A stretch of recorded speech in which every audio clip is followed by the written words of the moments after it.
Балалар, түбәндәге сорауларга җавап бирик. Мин сорауны укыйм, ә сез җавап бирәсез. Аннары без сезнең белән бергәләп дөрес җавапларны сезнең җавапларыгыз белән чагыштырып карыйбыз.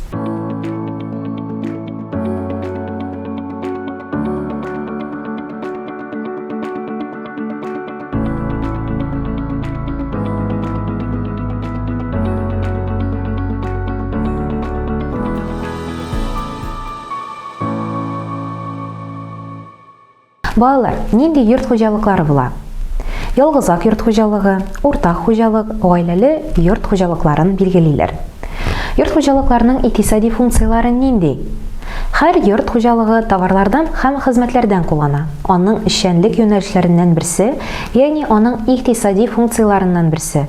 Куллану функциясе нәкъ менә шуның гыйбарәт.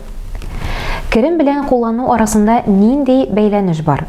Керемнәр арткан саен, куллану да үсә. Акча җыю нәрсәгә кирәк?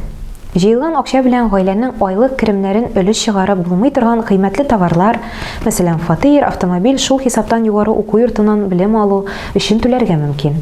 Җыелган акча шулай ук пенсиягә чыккан кешеләргә дә булышлык итә. Гаилә бюджетын ничек дөрес итеп төзергә?